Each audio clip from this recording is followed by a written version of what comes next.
Okay, welcome to Marxist-Humanist Initiative's meeting. Tonight is the second of two in a discussion of why do popular movements vanish after they fail, and can there be another course of action for starting anew? Marxist-Humanist Initiative is an organization that was formed just 4 years ago following the collapse of previous Marxist-Humanist organizations. And we aim to contribute to the transformation of this capitalist world by projecting, developing, and concretizing the philosophy of Karl Marx and that of Donetskaya, who developed Marxism in the last century. You can help yourself to our flyers, which contains our who we are statement on it, and take a look at our other books and literature in the later in the meeting. We are videoing, as I told you, so this will be up on our website. Hopefully we will successfully record the people who are on the telephone with the conference calls as well. And before I forget, I'm Anja Claude. I am the organizational secretary of Marxist-Humanist Initiative, and I want to make a little pitch for contributions for the rent for this room and other expenses. So please put something in our little pot back there on the table, and for those of you on the phone and those of you in cyberspace who are seeing this in the future, please send us a contribution towards our expenses. You can do so through PayPal on our website or mail a check. Let me just say that this meeting could not have come at a more opportune time, in my opinion, because there are protests going on all over the world, even as we speak. And you can see my shirt from Brazil, well, from the protest in support of Brazil in New York yesterday, which says it's not just about 20 cents.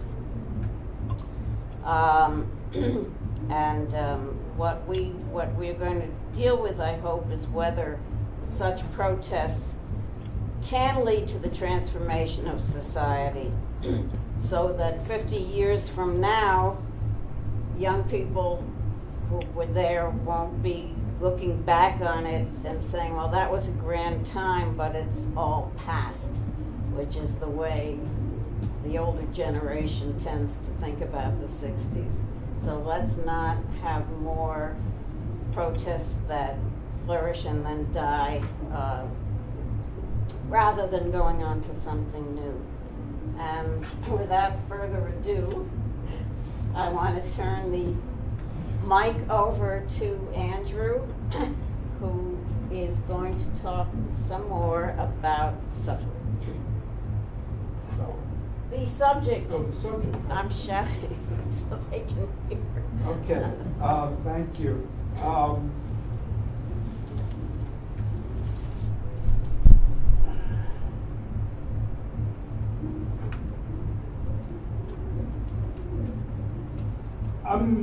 I've got a presentation that really is not a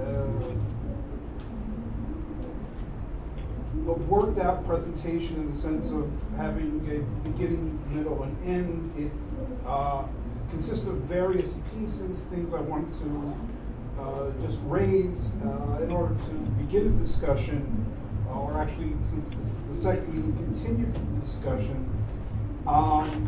And the reason I don't have a worked out presentation is that I think our thinking is not worked out, but is in process.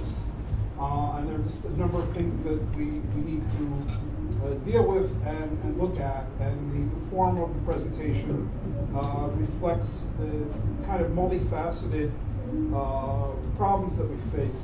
As we say in the announcement for the meeting, the question is, why do popular movements fail and die?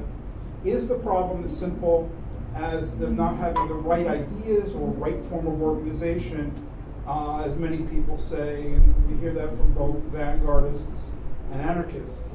We don't think so. We don't think the problem is that simple. In the first discussion that we had of this issue, the first of these two meetings, we looked at the facts and implications of some high points of popular movements and the vanishing of mass movements in the 1960s, such as the Civil Rights Movement, the Near Revolution in France in 1968, the 1980s, where there was a multi-million strong international anti-nuclear movement, and in the last decade, where we had anti-war, anti-globalization, and most recently the Occupy movements, and others, and all of these were discussed in the presentation by Anne, in particular, that dealt with these in the last meeting. And now, what we are going to principally talk about is to grapple with concretely the questions that are raised by the trajectories of these movements. The upward trajectory, and then oftentimes the sudden perishing of these movements at their high points. So Eschewing, or rejecting both romantic defeatism, in other words, the view that the struggle is all important, and winning goals is not, and eschewing also vanguardist solutions, we will try to pose suggestions for the reorganization of left thought and activity.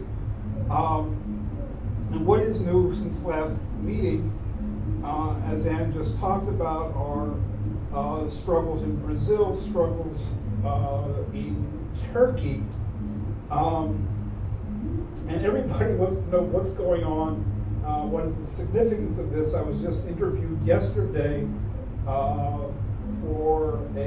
by a well-known business journalist for a piece to come out in Bloomberg Business Week. He wanted to know what's a Marxist perspective on this, and how can Marxism help us understand, among other things, events in Brazil and Turkey. Also talking about China and recession and roots of the recession and everything. And I mean, certainly we support these struggles, against austerity, against authoritarianism, against police brutality, for democratic and human rights. But there was something that got raised last meeting, and is part of the suggested readings for this discussion series, in which Vanish, who's the founder of Marxist-Humanism, talks about what happened after the first Russian Revolution, the February Revolution of 1917,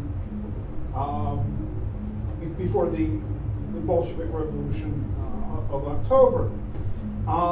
And there was the overthrow of the Tsar, and there was the spontaneous outburst of activity, and it achieved what no party, Bolshevik or otherwise, could achieve. And what Deniskaya said is, Lenin did not anticipate this, and everybody was celebrating this outburst, and it's very easy to get caught up in the moment. And I think that we're in that situation right now. You can get caught up in the moment and let euphoria overrun you. And she says that Lenin by no means let euphoria overrun him. I think that's very important. This is kind of the moment you wait for, an opportunity, a revolution. It seems like a new beginning in itself. But she says, rather than letting euphoria overrun him, Lenin had already grappled with Hegelian dialectic.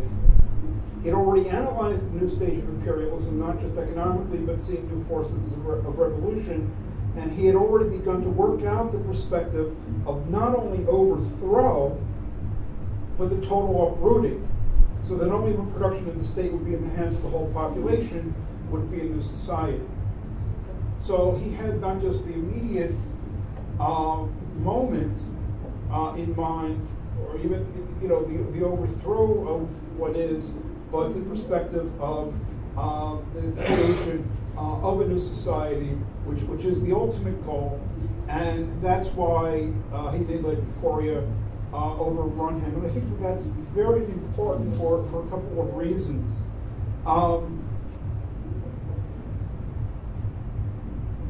People get caught up. They let euphoria overtake them whenever there is a new uprising, a new revolt, a new movement. I think because of the persistent failures that we've had to overcome the phenomenon where movements, suddenly fail and then they die.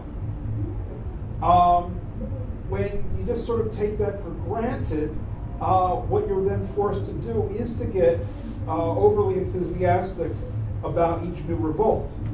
Maybe this one could be the one that's different. Maybe this one, by some miracle, some mysterious process, could do what none of them do. You're always waiting for a particular outburst in and of itself to solve the problem. So one's forced to just get overly enthusiastic instead of continuing to focus on what's needed to overcome the obstacles that movements continually confront. And the overenthusiasm is not just an effect of this problem, but it's also a cause of it. The overenthusiasm again and again leads to the questions of long-term goals and long-term processes needed to achieve the goals being put on the back burner. Because we all supposedly have to focus on the immediate revolt, the immediate movement, the immediate activity, to the exclusion of everything else. Now, of course, I think we should be aware about, care about, and to the extent we can, be involved with the new expressions of strivings for freedom and opposition to what exists. That's not the problem. The problem is the demand that everything else be dropped at the same time, as if there were no relationship between the success of the new movements and, for instance, the effort to understand and overcome the problem of movements vanishing when the first wave of activity by itself fails to achieve its goal. Okay. These are not separate problems, but we're told to separate them, that we have to focus on what's immediately here and now and forget about the thinking and the long-term goals. This demand reflects a belief that there's no real relation between theory and practice. We don't happen to share that belief. In my view, it's really hard to see how anyone can think that what we're discussing in these meetings, for instance, is actually unrelated to the success of new revolts. But given the prevalence of the belief that there's no real relation between theory and practice, it is definitely worth taking that belief seriously and discussing it seriously. So I don't mean to dismiss it. I would like to discuss it seriously. The underlying separation between theory and practice that leads people to say, oh, well, this is all abstract, but now there's this movement in front of us, and that's what we have to get behind. Okay, so I think we need to discuss that. The problem, though, is that the proponents of that separation of theory and practice, they don't want to discuss this. They want to act on the basis of their separation, and moreover, they demand that everyone else do so as well, even though we've got good grounds, I think, for questioning their belief. So it all seems to be rather authoritarian and dogmatic. As I mentioned, a good deal of the last meeting was devoted to a review of a very long history of revolts and an appreciation of achievements, but at the same time, recognition that again and again, these movements just suddenly die when they confront obstacles.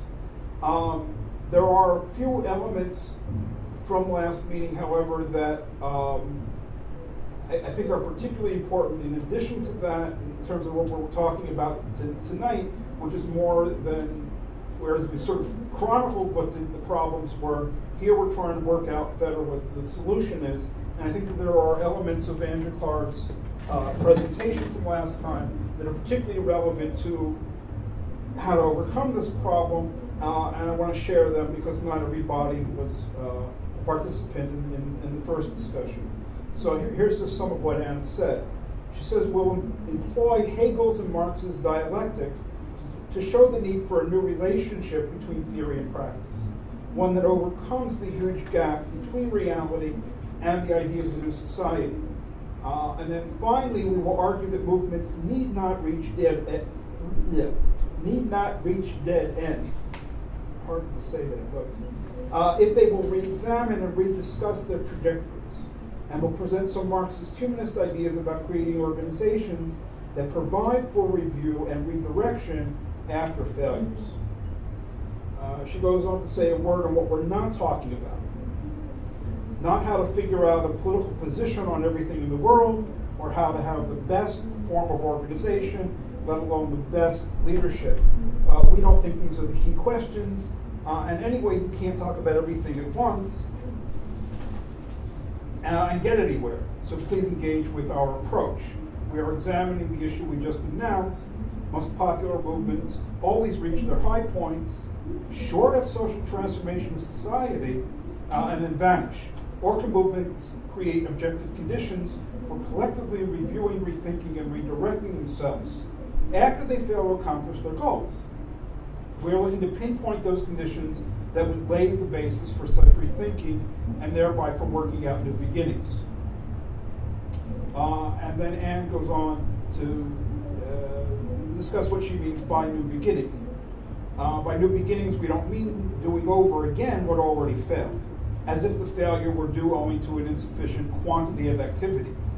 That idea is a bad legacy of the 1960s, when many activists thought that more and more activity alone would make a revolution, without need to examine the ideas the movements were raising. We youth, and it was long ago, she was a youth then, we youth could not accept that the moment for revolution was over after France 1968. Many assumed that we could revive that moment through the same activity, and didn't want to examine what went wrong except in terms of quantity, activity, and the sellout leadership of the Communist Party-led unions and vanguardist parties, in France. This attitude in Bryanskaya own organization caused her to say, 1969 is not 1968. That was a high point. Now we're in a situation after that movement failed to achieve its aims. Okay, so she said 1969 is not 1968, and to make a category out of the difference. And then Anne concludes, we needed to discuss what was missing, a recognition of the role of theory during a revolt, places to discuss theory, hard mental work to develop Marxist philosophy of revolution with respect to concrete circumstances, to give a direction forward. So the conclusions that we've come to thus far, and that we're trying to develop further in this two-part meeting, are first, that the problem is not that radical movements, popular movements, don't immediately succeed. That's not the problem. The problem is that the lack of immediate success causes them to vanish instead of to reorganize themselves. Okay? As Hegel noted, all beginnings are defective. All beginnings are defective. So looking for, the right thing right now that's going to be the be-all and end-all, the solution, the movement, the slogan, the campaign, the whatever right now, that's really an illusion. The problem isn't the defectiveness of the beginning, which all of the beginnings are defective, but the defects in the process of trying to move forward from that beginning. So that's one conclusion we reached. Second, we think the phenomenon of movements stopping dead, instead of working out how to overcome their defective beginnings, results from the lack of a concept that there can be collective review, collective rethinking, and collective redirection, and a lack of a process to make that happen, to review, rethink, and redirect one's movement. What procedures and processes might movements institute in order to go through the second negation,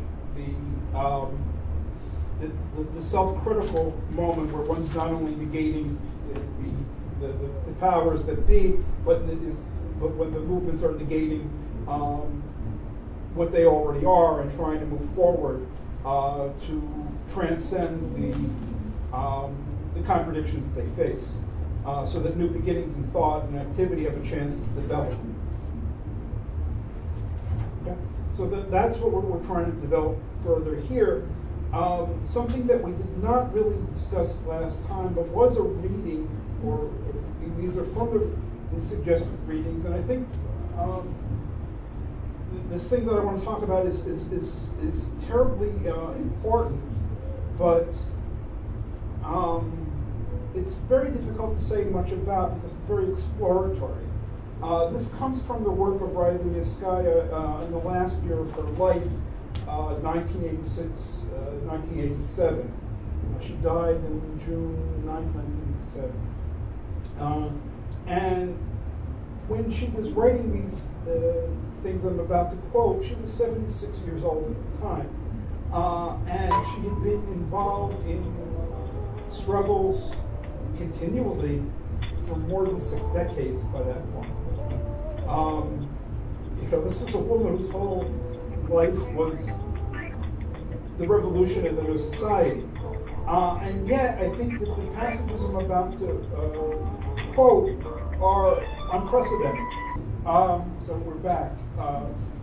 So again, what I'm about to read are some passages that Eschewing wrote, got published, and they seem to me to be unprecedented in her work, and perhaps unprecedented anywhere.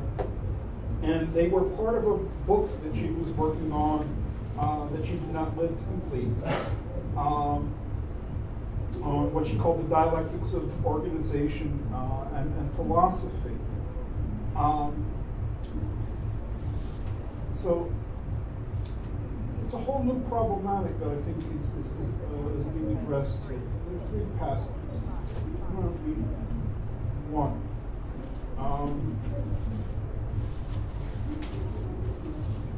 They're all written very close at the same time, but they're in different documents.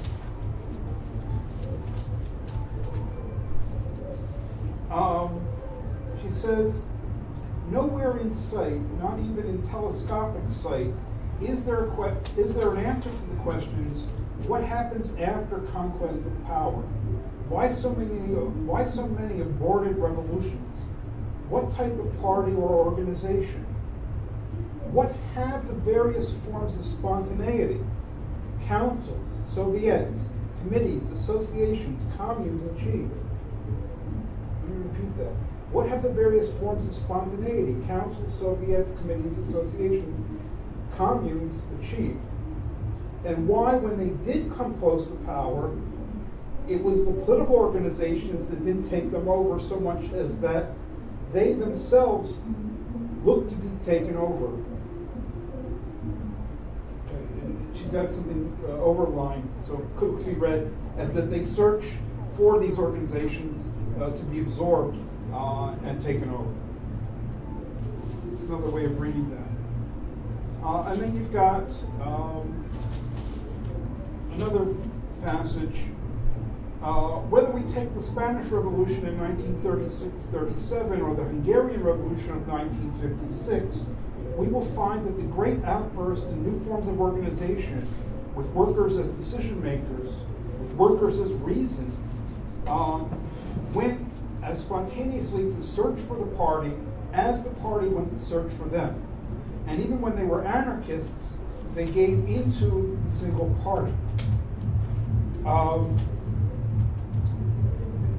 So let me just read the third expression of the same idea as well. She says, the most difficult of all tasks that confront us, indeed that has confronted any post-Marx Marxist, was trying to get out from under some sort of statification, is to project that it is not the party or the leader or the leadership, I guess that's important, or the key or something, but philosophy, the body of ideas, the dialectic of ideas and organization, as against the party and also distinct from forms of organization born out of spontaneity. These, of course, these forms of organization born out of spontaneity are correct as against the elitism and ossification of the party, but The truth is that these forms also search for an organization different from their own, in the sense that they want to be sure that there is a totality between theory and practice against the establishment of a power that is stopped dead with its conquest of state power. So we have what I think are different expressions of the same thing, and it's kind of a two-edged sword. On the one hand, you have mass movements, mass organizations alienating their power, looking for, somebody to take over leadership, take over the movement, so that they don't have to. So there's a negative side there of that relinquishing of one's own power, that alienation. The positive element is that they search for an organization different from their own because they want to be sure that there is a totality between theory and practice against the establishment of power that stopped dead, against that ossification. So that's what she was thinking, is we have to grapple with this problem. I don't know what to make of it. I do know that I think it's an important thing to look at, because what we've always tended to do, everybody has tended to do who's been part of the more libertarian tendencies, is to blame leadership, to blame parties, and to say that the masses, the spontaneous revolts are something apart, and to render them without responsibility here. But Dunevskaya is saying, look, they are responsible. It's not just that they are taken over by sellouts or anything like that. They are looking, to be taken over. So, I mean, the first thing is, I think we need to ask whether that's correct, and second, how to respond to that. And the most important issue is, if they are looking for an organization different from their own, in the sense that they want to be sure that there is a totality between theory and practice,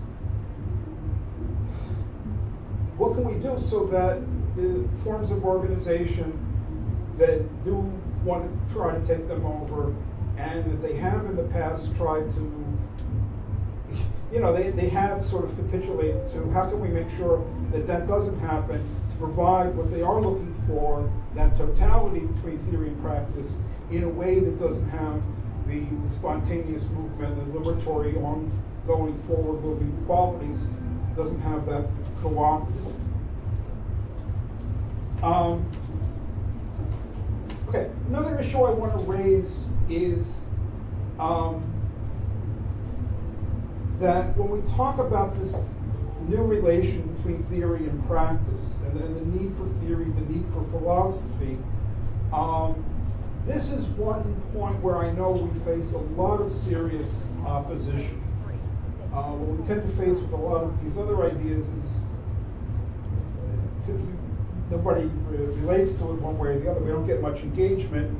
But when it comes to expressing the need for theory and philosophy in the movements, there's a lot of opposition to that, due to the belief that the old left, and that could be the left of the 1930s, that's what people in the 1960s said, the left was burdened by too much theory. And now, in the last decade, the old left, which is the left of the 30s and the left of the 60s, they were burdened by too much theory.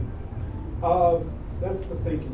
The idea behind this is that somehow theoretical orientation is dogmatic, and also there's this very strong desire for unity. The belief is, when you start to introduce theory into a struggle, into a movement, that creates this unity because there are theoretical differences.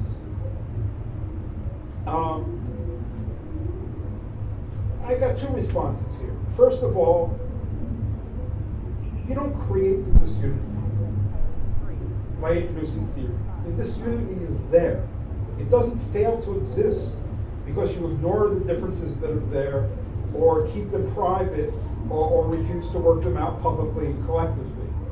The theoretical discussion only brings out differences that are already there. It does not create them. So if you want to talk about unity, it really is a question of a process. You can unite momentarily over something simple, but it will break down when you confront contradictions and possible different directions. The unity has to be worked out, and the idea that you're going to create unity by ignoring the differences and the contradictions that are there, it doesn't, it's not workable. It has not worked again and again. My other response is that the left was not burdened by too much theory. In particular, the vanguardist left was never burdened by too much theory. I think that is just a really serious misdiagnosis of the problem. They were burdened by trying to enforce the correct line. They were burdened by dogmatism. They were burdened, however, mostly by opportunism, which is kind of the opposite, because the line keeps changing when you're pursuing an opportunistic direction. So I think the problem is not that there was really theoretical development going on to a great extent, it's throttled anything, but the opposite, the lack of theoretical development continually throttled things. It used to be said in the 1930s by the Trotskyists that the problem with the Communist Party, the Stalinists, is that they didn't educate their members. And I remember reading something from the time written by C.L.R. James, and he said, no, that's totally wrong. The Stalinists, it's not the case that they don't educate their members. They educate their members very well for what they want from their members. They educate their members very well to do what they want them to do, namely, which was to fall in line behind the abrupt changes in party line.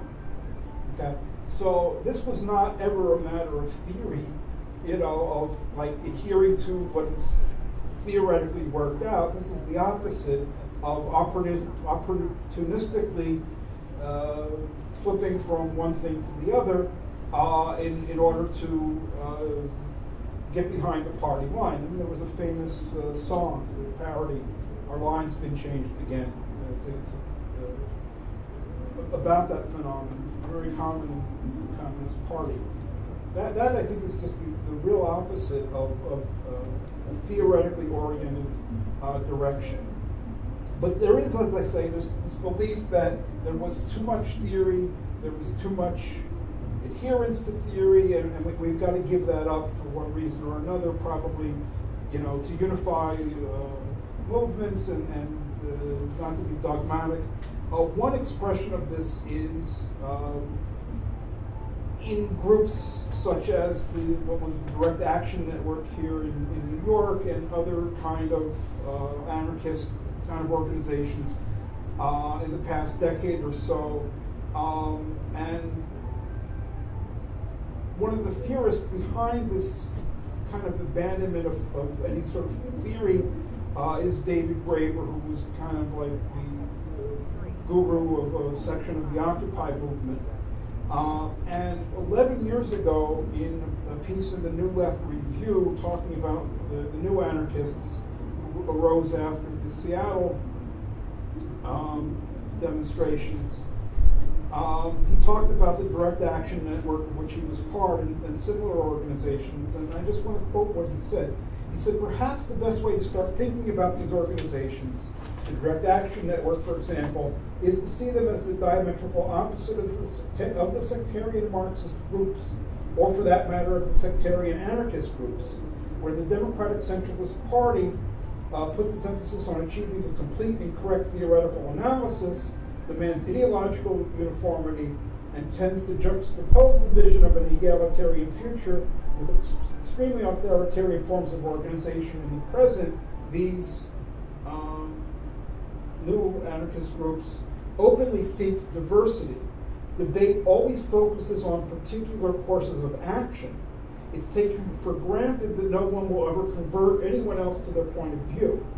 The motto might be, quote, if you're willing to act like an anarchist now, your long-term vision is pretty much your own business, close quote. Graeber continues, which seems only sensible. None of us know how far these principles can actually take us, or what a complex society based on them would end up looking like.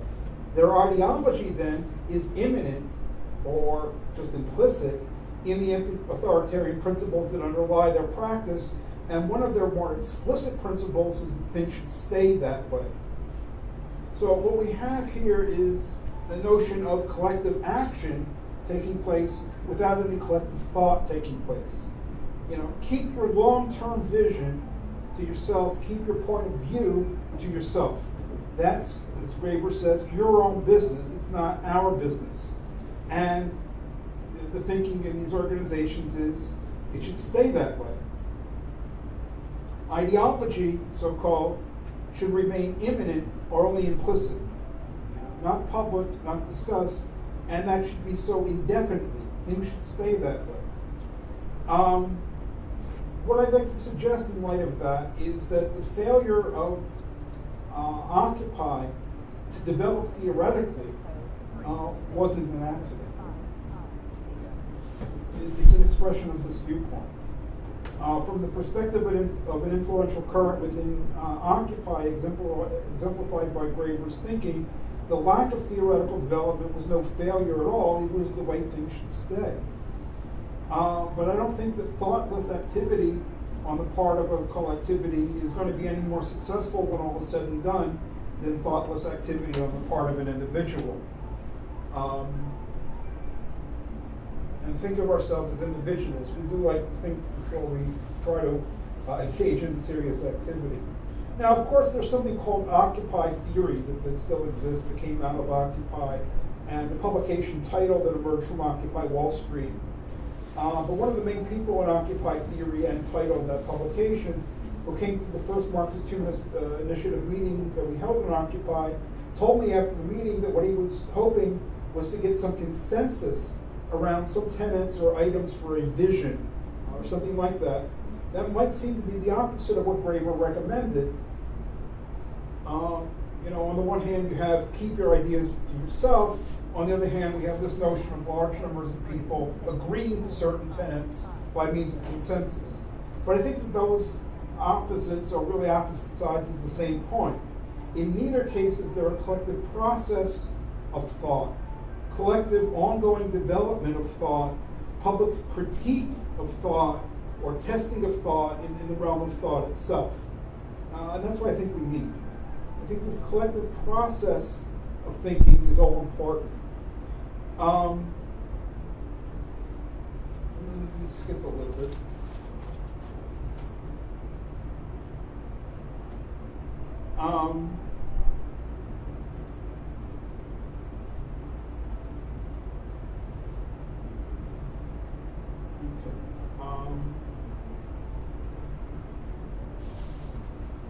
The basic idea is that when you have a vision, an ideology, you call it a philosophy, and it's just taken for granted, it's yours, it's either your individual one or it's arrived at through consensus, and then you've got it and that's it. It just becomes a dead dogma. It doesn't become worked out, it doesn't have to be tested, it doesn't have to be revised and developed in the process of struggle and in the process of thought itself. So it gets turned into what Hegel called a pillow for intellectual sloth, which comforts itself in thinking that everything is already proved and settled, but everything is never already proved and settled. There needs to be this ongoing process. So it's not a question of arriving at certain theoretical conclusions, but an ongoing process.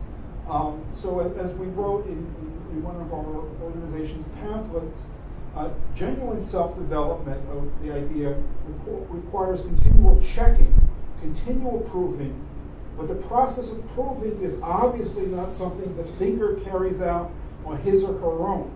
The very point of the process is to subject an argument that the thinker regards as proof to the scrutiny of others in order to see whether it withstands their scrutiny.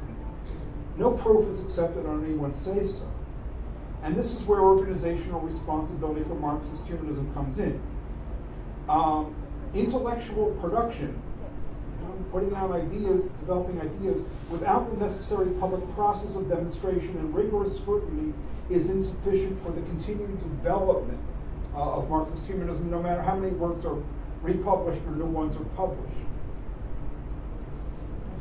So people often focus on and want us to focus on what's immediately in front of us. Okay, and that might be right now Turkey, right now Brazil.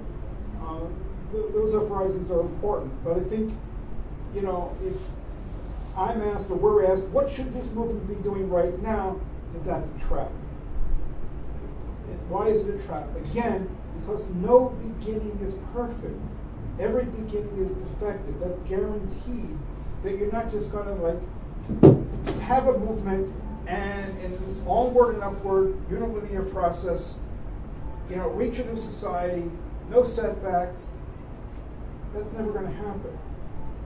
Okay? There's got to be setbacks. And then the question is, what happens? Do you just fail? Do you just vanish at that point? Or can there be a process of redirection, reorientation, rethinking? So the point is to improve. Since the beginning is imperfect, we have to improve. We have to overcome these imperfections. And this takes thought as a process, not a particular thought that one has taken as a result, but a process of thinking. So what we have to come back to is what I called the organization of Marxist thought. Not particular thoughts, but how to organize this process of thinking. And that requires, I think, an organization like ours to take responsibility for ensuring that the process is ongoing. But we're way too small to be even doing that ourselves, much less to be doing all the thinking. We certainly wouldn't want to do that, even if we could do a lot more than we do, because, that would be just a particular viewpoint. So what we need is as many people as possible to help to become part of this process. And so that's what I think we need to focus on, not any particular action based on a particular idea taken as a result. That's only going to take you so far because everything has its limits and its imperfections. We need that ongoing process. Okay. You're adjourned. I'm at my end, yes. I'm at the end of my But rope. not the end of your whiz. It's rope. Okay, let me just ask, you can keep rolling. Will, is anyone there on the phone? Speak up if you're there, give a yell. Okay, I think we lost our phone people. So let's open it up for discussion by everyone else.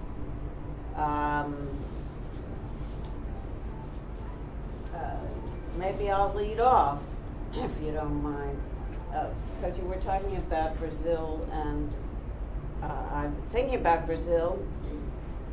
I'm sure everyone has, but I went to a very enthusiastic demonstration of Brazilians yesterday in front of the UN, and they were young, and they were had signs about all kinds of different issues, and I was very impressed with their enthusiasm and with their multiple issues. And one of their slogans, just,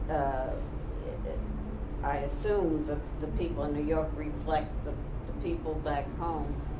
One of them is many colors, many flags.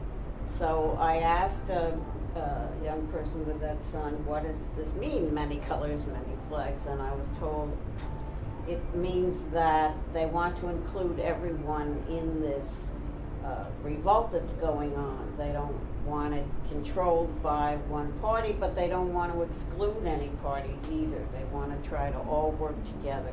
And of course they have a big left there, and they have all kinds of parties, Trotskyist parties, many of them, some of them were present, Communist Party, the Socialist Party, the government in power, the Workers' Party used to call itself socialist, doesn't anymore.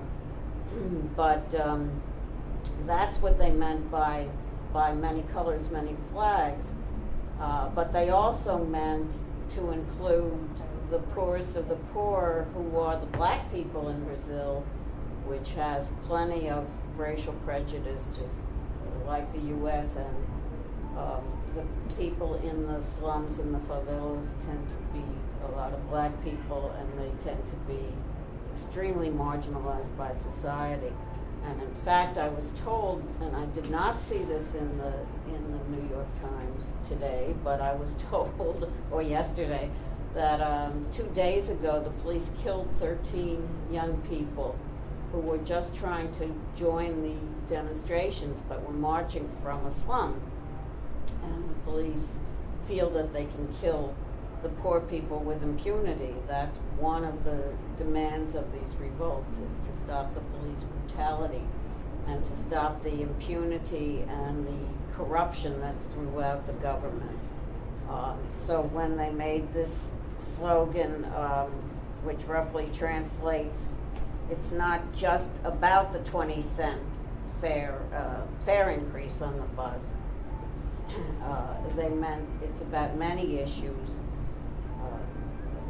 poverty, discrimination, etc. Also, gay rights has a big presence there, because Brazil's just passed a law legalizing therapy to, quote, cure people from being gay, which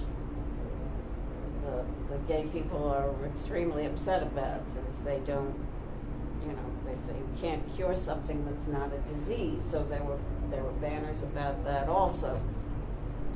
And many issues about education. The schools are in terrible shape, the money's not there for them, and huge anger at the government for spending millions or billions or whatever on building stadiums for the World Cup and the Olympics that are going to be there in 2014 and 2016.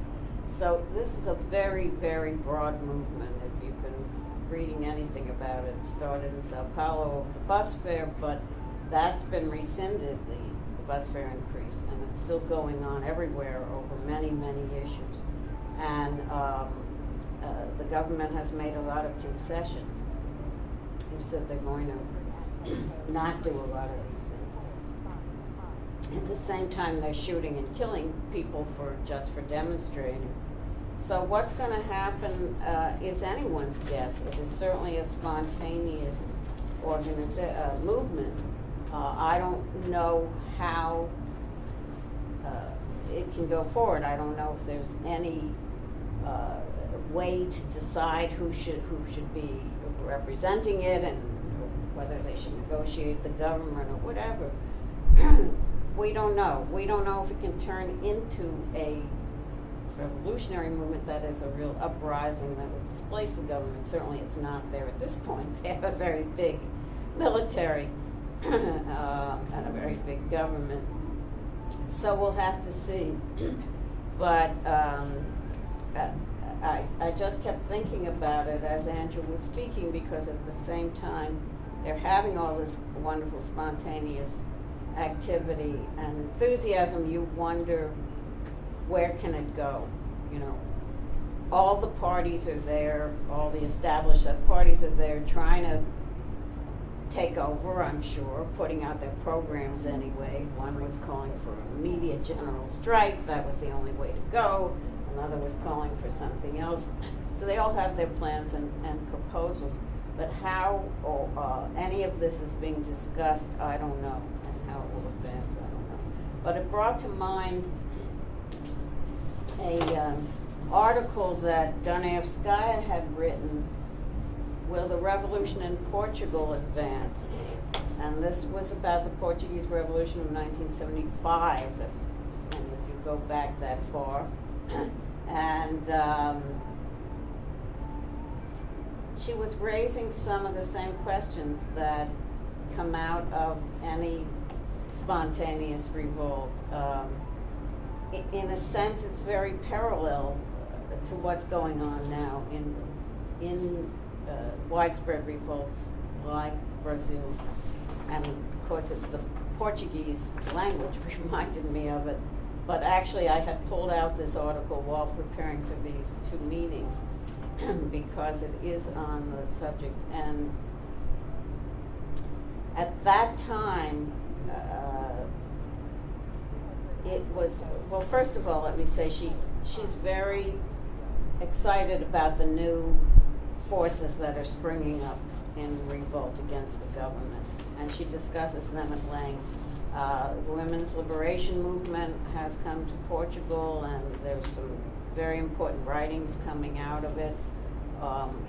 The youth movement, the peasants movement, the movement within the military, which is in fact what overthrew their own government. This was a time when Portugal's colonies in Africa were fighting for their independence against colonialism. And there was a cross movement between the Africans and the soldiers who were supposed to be putting them down. And essentially they said to the soldiers, why are you here trying to put down our revolts? You've got all this dictatorship and repression at home. They had their own dictator, Salazar. And they said, why don't you go home and do something about your own country? And that's what the soldiers did. They went home and had a revolt within the army. So there were all these new and different forces that people had not seen before, making this kind of history of actually bringing down a government with spontaneous movements from below.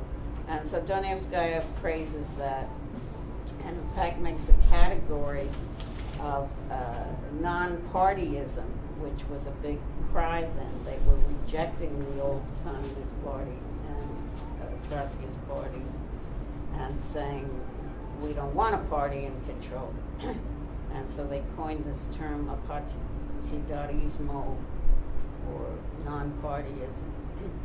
And nevertheless, she raises these same questions. Where is this going to go from here? And of course, it got rid of the dictatorship, but it didn't succeed in establishing a new society.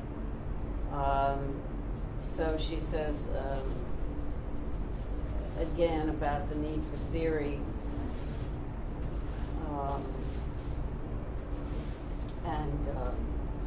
She quotes the draft program of the Revolutionary Party. Quote is, it's also the organization capable of making a synthesis between theory and revolutionary practice. She says this was the United Front Manifesto. But then she says that cannot just be stated, it must be worked out.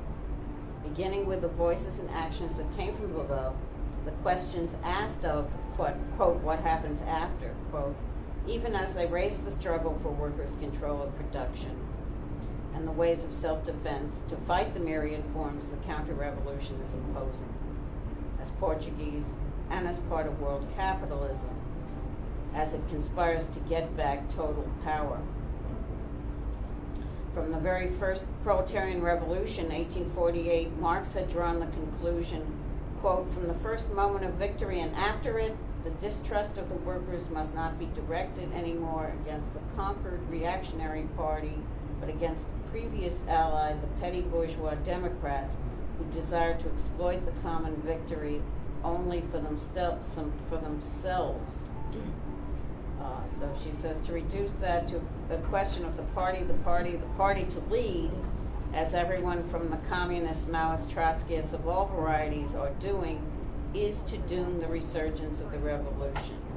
Stop to think as well as to do. So here she was 2 months after the uprising, worrying that they were not going to be able to maintain that momentum, and so it went.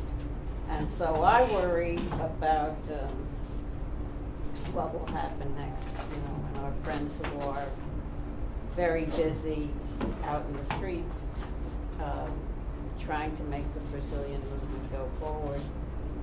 I hope they will also pause and remember to think about what happens next. So who else would like the floor? It's Bruce, isn't it? Yes. Yes. How about you? But not an expert in anything. I had some observations. I don't think that everyone brings the same degree of commitment to a movement. I'm sorry, would you like to turn like angle yourself in a way like sideways so you could face the camera as well? Will the Well, sound pick him up? The sound will be fine as long as you speak up. Yeah. Okay, speak up. I think we all bring different levels of commitment to these movements.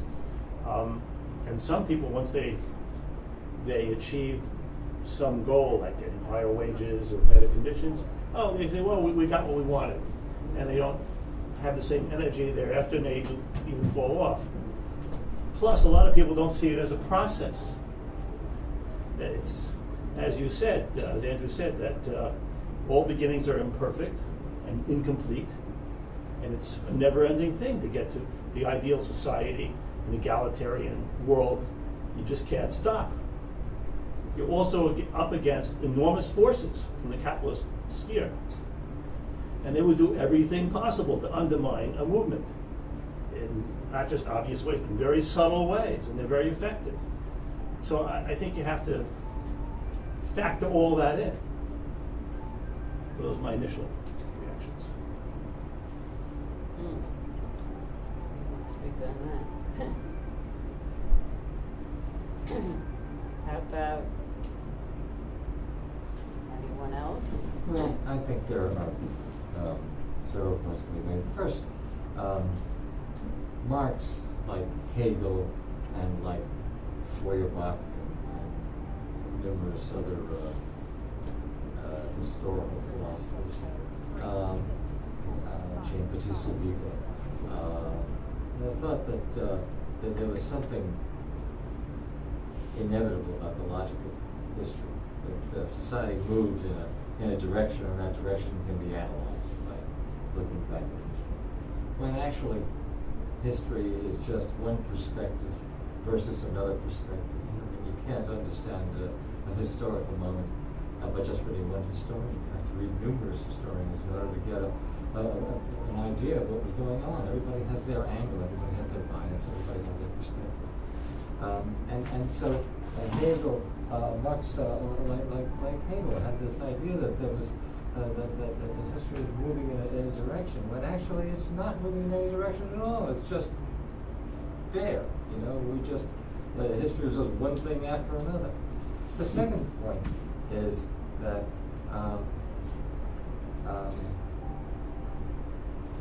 you won't find any agreement as to what the problem is, much less what kind of theoretical construction you're going to use to solve the problem. The 99% movement of recent origin was the most sloppily organized thing that I have ever seen, and they during the Crusades, I think there was children who I forget what it was called, but they decided that they were going to go, and just by their innocence and their purity, they were going to somehow achieve, the infidels would all crumble. And what the infidels did was they simply captured all these people and sold them into slavery. And I had the feeling that 99% people was a little bit like that. First of all, it's not 99%. It's the top 20% against the lower 80%. And probably the best book written on the subject was probably Robert Reich's Work of Nations that he wrote in the early 90s. It predicted everything that's happening today. And one of the points that he made was that the top 20% was going to find greater connection, commonality of values with their counterparts internationally, the top 20% internationally, than with the lower 80% of their own nationality. That separation was going to grow, and they were going to just feel less and less responsible for the lower 80%, and we can see that happening right now. It's not very long before all of Roosevelt's social safety net will be eliminated. the top 20% will connect with the top 20% internationally, and they will feel that the only thing that they need to do is keep the lower 80% under control. And we're discovering that we can do that. And we're recording everybody's telephone calls. We've got, a very strong military, and it looks like controlling the lower 80% is not going to be any problem. So this may be the direction of the future. Now, this isn't a theoretical construction that somebody thought of. I mean, it's just happening this way. There are two kinds of revolutions. One is something that's led, and then that's essentially an insurrection. The other one is one that's not led, and that is just a riot. You could look at the draft riots in the 1863, I think it was. Lincoln signed two laws in 1863. One was the Emancipation Proclamation, and the second was the draft law. And the draft law, in America's inimitable way, just drafted the poor and allowed the rich to get off. And so there was a riot over that. Now, the Irish were so illiterate and so uneducated and so stupid, and they're still just as stupid today as they were then. All they could do was riot. They didn't have the organizational capacity to form an insurrection of any kind. And so the riot was put down in about 2 days, and that was that. It was a historical moment that everybody remembers. So, I don't really see how being concerned about theory. Supposing you were to win in some theoretical notion that you create succeeds, what are you going to do for those people who don't benefit from the theory that you've imposed on society? It's supposed to make everything work. Well, you can shoot them. You can put them in prison. You can oppress them. You can tell them to keep their opinions to themselves. And that is the inevitable result. I was going to ask if any of you read Milovan Gilas's New Class. Did you ever hear? Did you ever even heard it? It was written in the 1950s, I think. He was part of he was from Czechoslovakia, and he was part of the left-wing movement that was at the time, part of the Marxist revolution. And what he saw was that it was just a substitution of one elite ruling class for another elite ruling class. And none of them cared anything about whether they were doing anything for people. And that's still true today. Well, let's hope it's not true for everyone. Okay. Let me see if Mike wants to put something on the table here. It looks like he does. And then we'll see if Andrew wants to respond to some of these comments. Yeah, I think if it would be helpful if Andrew could maybe. You need to speak up because the mic's way up here, so you need to project. Mike needs to speak to Mike and Chuck. Yes. Andrew, could you maybe go into a little bit more detail about what you were talking about? Sort of, I don't know if I didn't catch the whole talk, but toward the end, when you went into the Direct Action Network and the sort of your critique of Occupy Wall Street, the idea that there was a thoughtless activity. I think that people would argue that there was a lot of thought behind the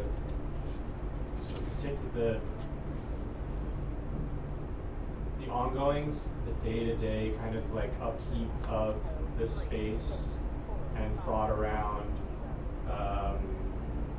spreading the word, and thought about getting people down to Sakai Park. If you could sort of, maybe it would be helpful to make a distinction between what you mean by thoughtless activity and more thoughtful activity in the realms in which you would like to see developed. And what would continual checking look like? Continual checking in the realm of ideas. Is it something that occurs on multiple fronts, like, you know, in writing, like where some sort of theoretical proposition is countered by another one? Are people talking in spaces that people seem to fetishize coming out of this latest incarnation of American, particularly American activity? So what is continual? Is it? That's what I'm curious about and not sure of, is testing, the idea of testing, checking, and learning from defeats or things that go wrong. Because certainly, again, somebody would say, I could easily see somebody saying, well, we changed practices that we had. We were holding certain things for that were orienting new facilitators, and we realized that it would be better to hold them at 6 after most people get out of work. So we did have this process where it was we were learning from things that didn't quite go so wrong. What's wrong with that? So we're just trying to play devil's advocate so we can clarify a little bit more. And I think that's it. I mean, just the idea that vision, consensus and visions becoming dead dogma because why exactly? Because the origins of that process were faulty, or because you think those visions become entrenched, become unassailable? Is there evidence that you can talk about? All right, that's it. Do you want to take a shot at these things? Yeah, there's a lot of stuff here. First of all,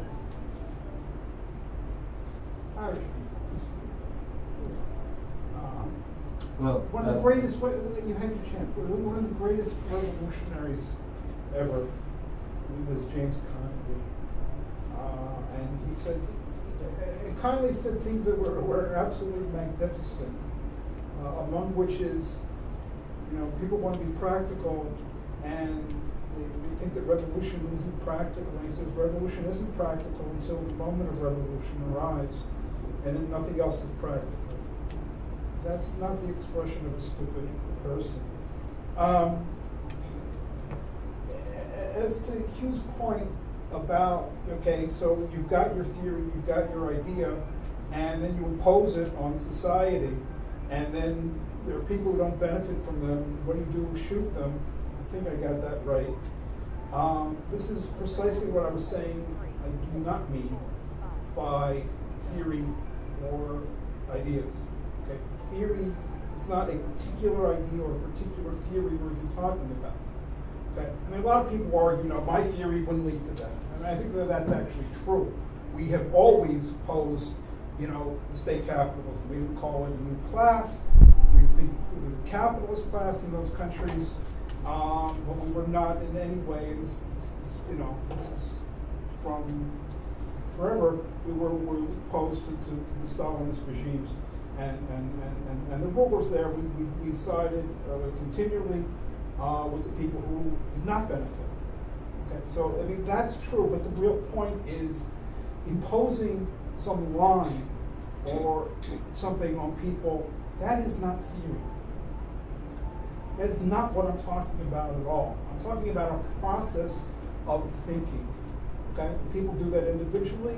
To some extent, they do it collectively, although not much in the left. They do it collectively in think tanks on the right. The Catholic Church does it collectively very successfully for over 2,000 years. But it's not a theory, it's not a thing, it's a process of theorization, if you want to be technical.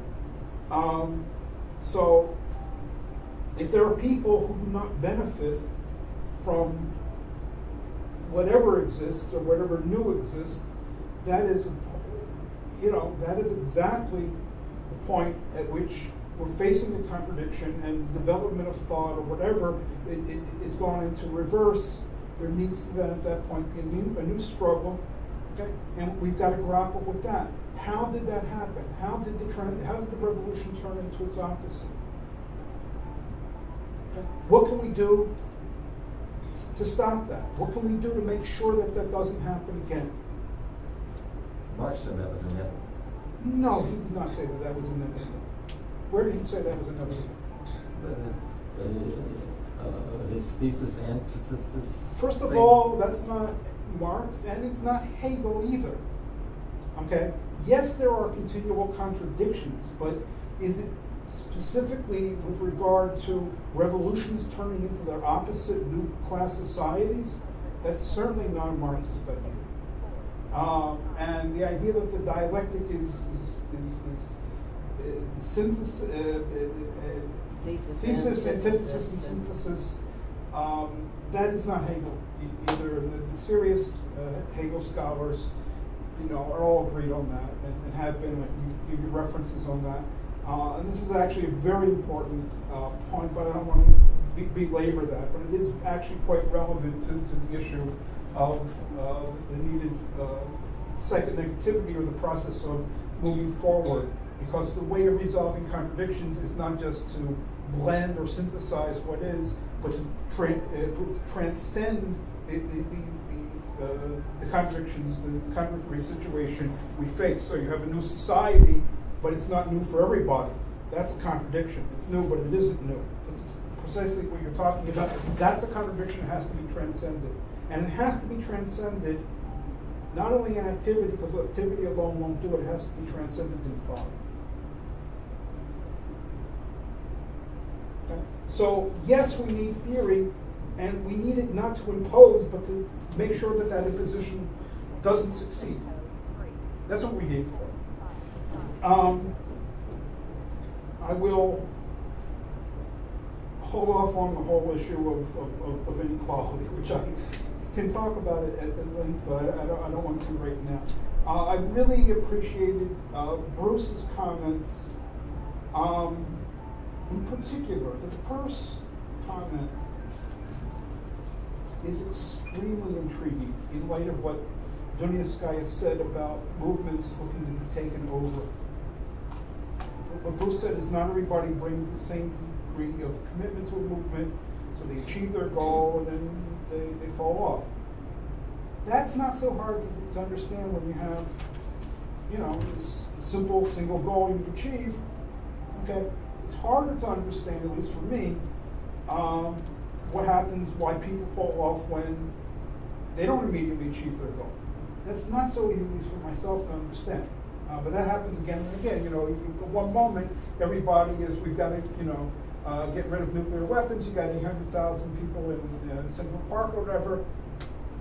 Excuse me. And then a week later, it's all gone. Right? They haven't achieved their goal, but the movement's not there. But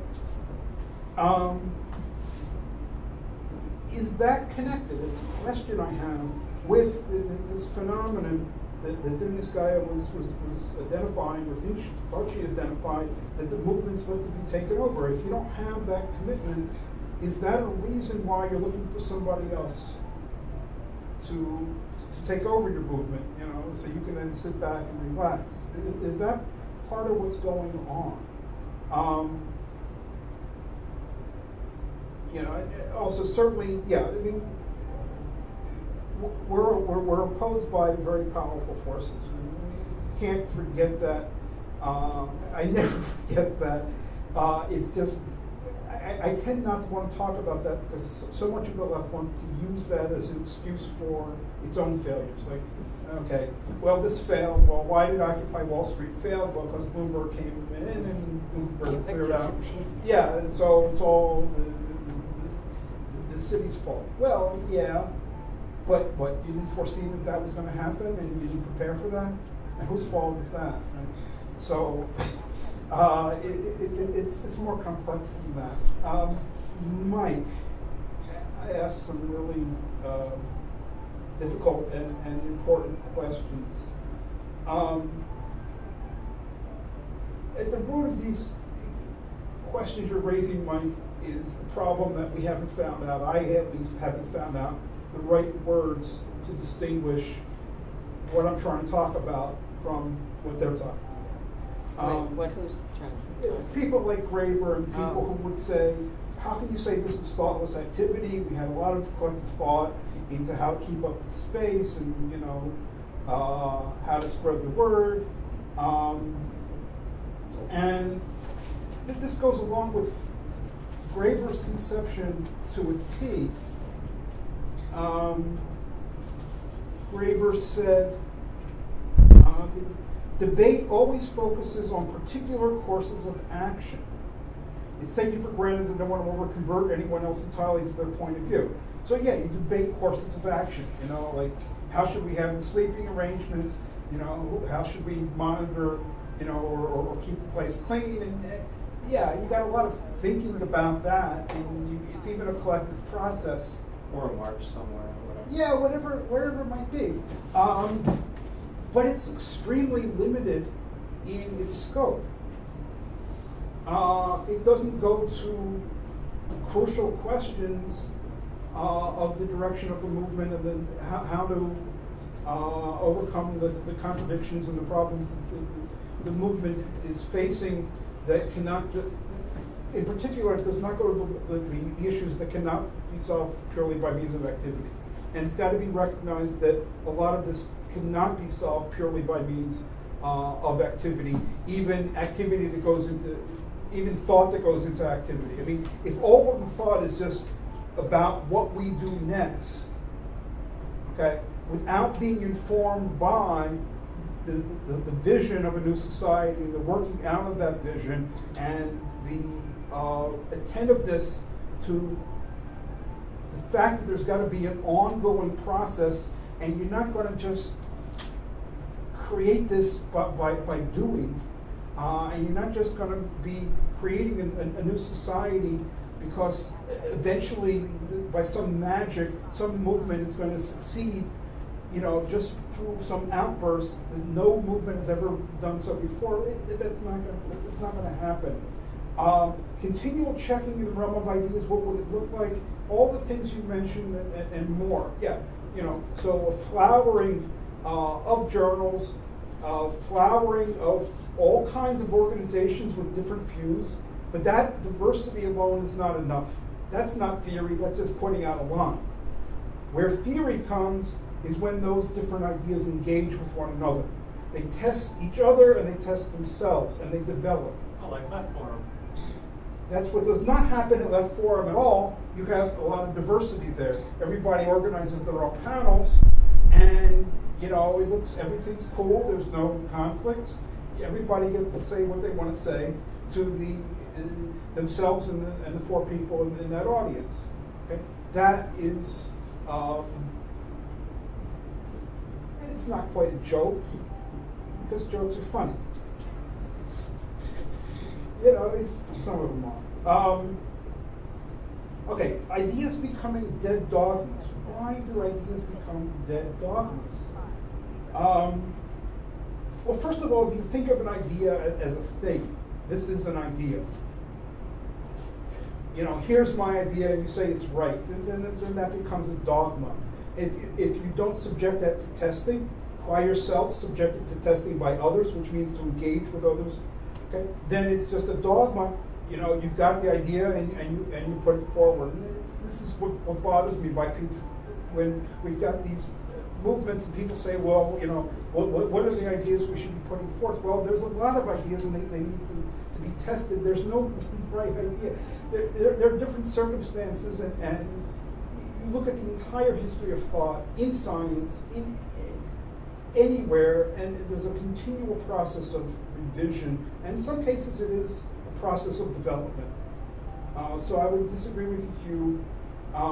There is development that takes place in history. Sometimes it's forward development, sometimes it's backward development. Is it development relative to one or another perspective? Yes. Okay. So I wouldn't say that Sure, but there's no inherent logic. It develops like an octopus or like an amoeba. No, I don't think that that's true from certain perspectives. I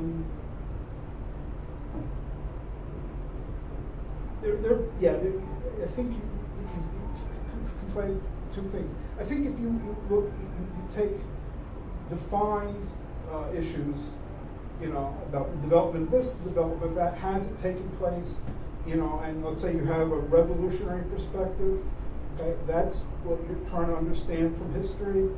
I think we can make decent judgments in a lot of cases as to what is forward development and what is backward development, rather than, it's just a bunch of stuff happening, history is bunk, it's just one damn thing after another. I don't think that's true. Ideas become dogmas when they are not tested, when they are not subjected to scrutiny, and when they are viewed as this is the way things are, instead of, to use the technical term, corrigible, which means revisable, fallible, and in need of development. So anything that is this idea that we have some collective process and we agree on some vision, that would be then a dead dogma. You got some vision, okay, and it's expressed in a phrase. Well, that phrase means different things to different people. So you've collectively agreed to a vision. But different people mean different things by it. So have you agreed? Well, no, you haven't. Okay? So what do you do then? Do you work out the meaning of it in a collective way? Or is it just a dogma? In that case, it would be just a slogan. So this is just an example of how the idea becomes dead. If it's so ill-defined that it can mean different things to different people all at the same time, it's dead. It's indeterminate. No, the one thing that you haven't mentioned is religion. The one social movement that historically has always succeeded is religion.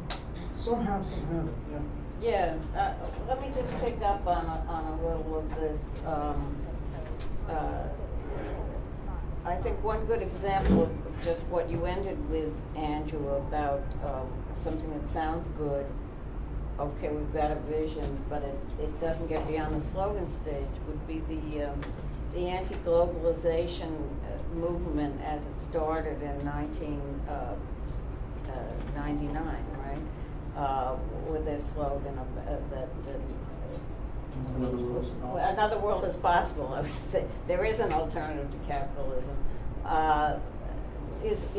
Was the subtext of another world is possible. In other words, it seemed to be a direct challenge to capitalist domination of the world. We don't have to have these miserable, competitive, alienated human relations. But it didn't get developed. It didn't go anywhere. And so it soon fell into this, what Andrew was describing earlier, the direct action network and that kind of youth organization where it was just activity and thought was forbidden from being discussed. All you could discuss was the details of the plans for our next action. So we have not only no working out of theory, but we actually have this anti-theory theory, which is very distressing and is very dominant and was very dominant in Occupy Wall Street. I think also no time for discussion. We're going to rush here and rush there and accomplish in practice everything that has to be accomplished. And this is what I fear for. What I was trying to say when I was talking about the Portuguese movement, you don't know. I mean, I'm certainly not going to criticize it now. It's 2 weeks old. But the question is, can it go on to develop? Or take the Egyptian revolution of Arab Spring. You're going to say, well, that's not an example to hold up because they're now being repressed by the duly elected Islamic government. But what impressed me and still impresses me about the Egyptian revolution was that time they spent in the square. They spent it in discussion. I know a woman who's there all the time and very involved in it. And day and night they discuss theory, Marxism, socialism, what can be done, what would we have to do to get a new society going. And those discussions were very intense. The fact that they were then defeated by the dictator leaving and the army quickly organizing an election. I think we talked about this a little at the first meeting. You know, elections are the death place of revolutions because you can only choose among the known entities. You can't, work out something new. But that discussion is going on as far as I know. It's not over. They're waiting for, they're hoping for an opportunity. There've been plenty of demonstrations. I think it's just now the first anniversary of the Islamic government. I don't know what happened. Can I ask a question? Pretty soon. Yeah, let me just finish my Sure. third thought, because otherwise I'll forget it. That's the reason. Forgive me. I think my point about Portugal in 1975 and today is that in 1975 it was like really, really unusual to have that kind of spontaneous uprising and to have women involved and peasants involved and soldiers involved and youth involved. Now it's not. Now we expect protest movements to be multidimensional as they have been lately in the Arab Spring and in everything that's gone on since. So that's not enough, is the point. It's not enough to have a lot of issues and a lot of diversity. Andrew, what I think might be confusing, or maybe we need to work out with more clarity, is you were saying what it means to test ideas. I'm afraid so many people think that practice is the only test of ideas. And if you just say testing ideas, they're going to say, or testing your theory, they're going to say, did your theory give us direction of how to win A, B, and C that we were struggling for? And that's not our point, I think, in these meetings. Our point is, how do you start anew, not just to win a few more demands than you won in your first protest movement, but how do you begin anew to actually get on the road to getting rid of capitalism, of governments, and all that stuff, and starting a completely different relationship between person and person by getting rid of getting rid of the law of value, getting rid of the way we work, getting rid of the way we relate to each other. And that's such a big task. Now, how does that come in when you're first having your protests against your fare hike or your desire to occupy a park and express your hatred of Wall Street or whatever? How does that come in from the start? That's not an easy question, but that's what we're saying. It has to somehow come in from the start, this idea of the ultimate goal, which we talked about last time also. Not to just be content having some abstract vision of a great society, but to actually be on the road to working out what that means. And that's very difficult. And that's what I think we want to get to. Maybe we need a part 3 of this discussion, or maybe we just need all kinds of discussions on what is theory and what's it good for. But certainly we're not at the end of the road. So let me see what other people want to say, if anything. Okay, let me. No, I wanted to ask you if what you mentioned is so far how we citizens involved in social movements, or can we have some sort of influence on maybe the government and also the political parties to see some sort of change, you know. I don't know whether maybe there should be like some sort of role, you know, for I know it's very difficult, but I guess that for me, what I'm trying to, I'm doing research in these issues, and what I'm trying to reflect on, I'm still in kind of preliminary, should be what way of democracy reconcile representative institutions with more participatory channels, you know. So I think there's like two big axes. One is what model of society we want. It has to do more with the social or welfare state, and from Europe, so for me that's something. And then the other part has to do more with the political institutional framework. It's like how we are going to implement that, you know. We have some tools. We have the initiative, the popular initiative, and some others, but I need like we have to push more. I don't think we can break with the current system, you know, like with the state or something, but I think we have to influence representative institutions and introduce more participatory channels. And I think this is what is happening. I'm from Spain, so the situation in my country is we are having a lot of, well, as in other countries, you know, that so the situation in my country is really hard. You know, we have like a lot of demonstrations every day. New civic platforms have been constituted, not political parties, but civic platforms, sometimes more general in the scope, and some other more specific. They want to deal with, for instance, the problem of housing. And so I see like a new role for change. I don't know yet what should be like the solution. If it's gonna also depend on where we are gonna find ourselves. Of course, it's not the same like here, or it can be like some places in Europe, or it's gonna be like Egypt, or that should be my reflections, you know. So it's many open things, but. Isn't it Southern Europe against Northern Europe? Sorry? Isn't it Southern Europe against Northern Europe? I don't think so. In the Northern Europe, they're also having like, Yes. so, no, I don't think so. I don't think so. Mike, did you have your?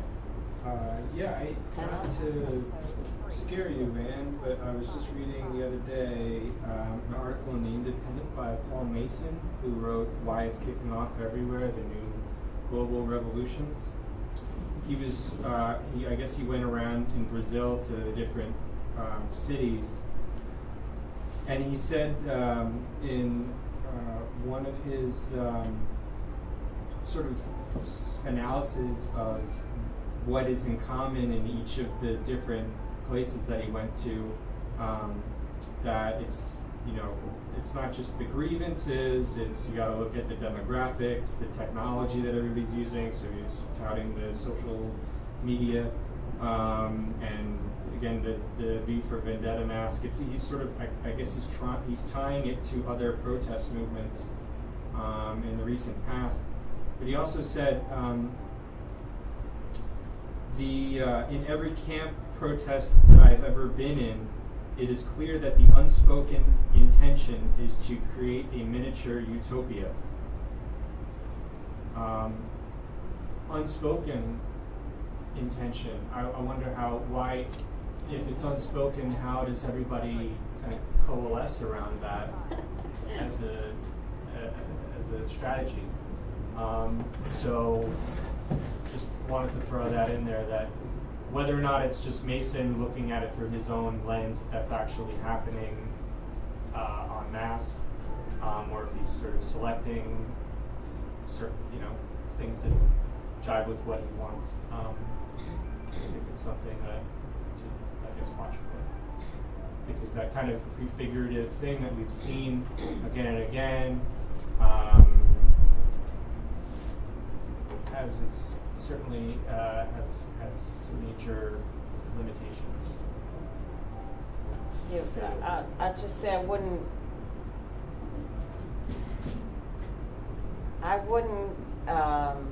assume that any movement is going to follow the trajectory of Occupy Wall Street, even if it adopts some of their mannerisms.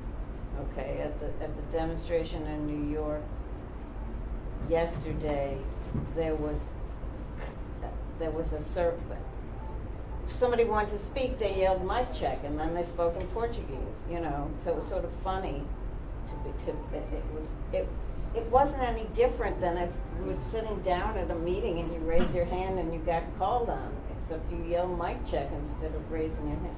So I'm saying these are little sort of trappings to make it seem like something new, as far as I'm concerned. They don't mean that people aren't thinking that there has to be something more and something beyond this, okay, let's all get together and protest. So I don't know this Paul Mason, but I wouldn't worry too much about him. We have to see what develops. Now Spain, I'm very interested, and I hope we can hear more from you about the movement there, because it's been going on for a couple of years now, the housing occupations and land occupations and all kinds of things. And I don't know much about what has developed in the realm of thought, but we are emphasizing the need for theory and the need for development of theory, so that these movements don't just exhaust themselves in protests and in failed attempts, but can go on to something different. And I just think it's such a different era. I don't think you can possibly say that history just keeps repeating itself. The whole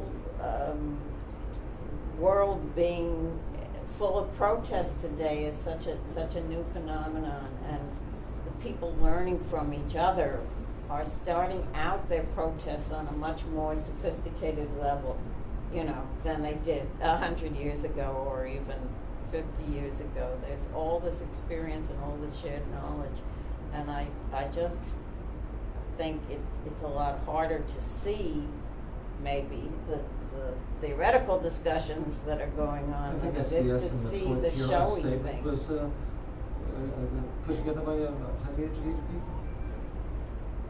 Yeah, it was important at the time.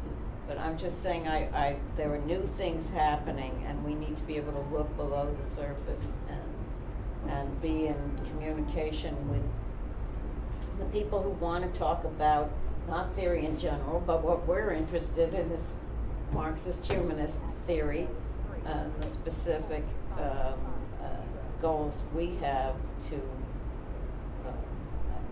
actually have Marx's ideas seized by the mass movements and put into practice someday, somehow. So let me just see if we can. I'm sorry, Hugh, I want to sort of focus more on what our topic is tonight. We can certainly discuss that later. And we're not humanists in general. We're Marxist-Humanists, which is a very specific concept. So let me just see if anyone else wants to say anything else before we close.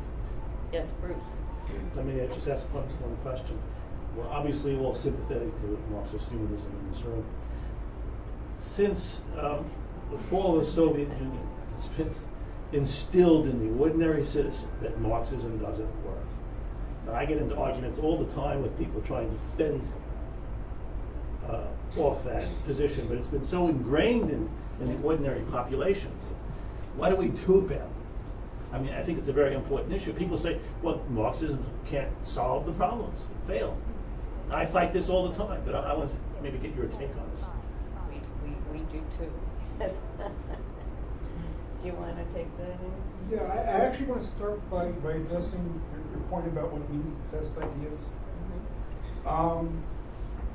I mean, I don't think that what I'm saying about test means, like, I think it's just a regular word. I don't think it's got some hidden meaning.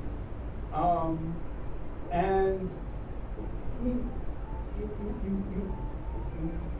test ideas, first of all, in terms of their internal adequacy. I mean, is what somebody's saying self-contradictory? Does it make sense? Does it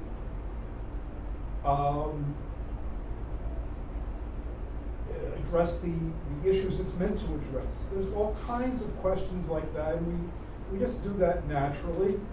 But it's not just good enough to do it naturally. You have to, have fora where you do it. You have to be attentive to the idea for the need for ideas to make sense. Why? Because ideas inform practice. They inform whether you're going to succeed or fail. Senseless ideas that don't work. If someone disagrees with that, I'm going to debate that. And I think a lot of people on the left don't want to address that.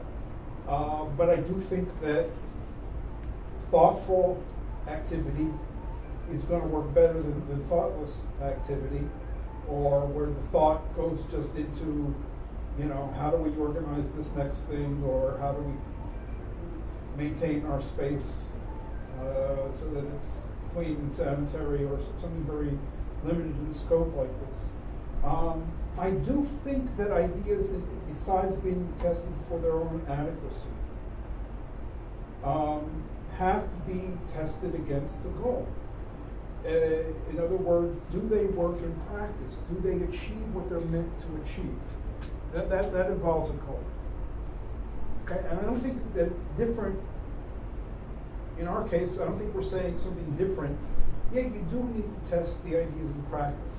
The problem is the limited vision or understanding of practice of so many people.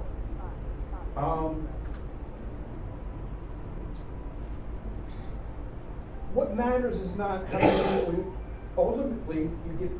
What matters ultimately is not how many people you get to the next demonstration, how many likes you get on Facebook, how much media attention you get, or how many people you made aware of a certain issue that were not aware of it before. They may or may not be stepping stones, those things, to what we're really for. But they're not the ultimate goal. I don't think that so when you test your ideas in practice, but your concept of what is practice, what you're practicing, and in other words, you're trying to achieve something. But if you limit the idea of what you're trying to achieve, you break it up into these finite bits without understanding or being attentive to how the Facebook likes or the media attention or the number of people at a demonstration. If you don't relate that to what you're really trying to achieve, the whole process is defective. It's not really testing the ideas, because you're not really testing them against what you're really trying to achieve. So it comes down to market. Well, I don't think so. So, yeah, I mean, all social thinking is practical. The problem is very crude and one-sided and limited notion of practical that we often get, and the practice that we often get.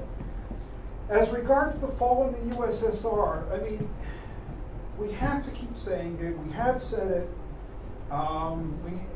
We don't get much success because we haven't got many people to listen, but that was not socialism. That was not Marxism. It's totally antithetical to the thought of Karl Marx. And moreover, what was it? It was capitalism. It was capitalism in a different form. And I think it's important to be specific about that, so it's not hot air. Oh, well, if we were in power, everything would be different. It would be, heaven on earth. No. Capitalism has to be fundamentally transformed, not changed into capitalism run by the state instead of capitalism, in private ownership. We need a society in which the full and free development of each person is the ruling principle. They didn't have that in the USSR, we don't have it in this country, don't have it in Spain. We need a society in which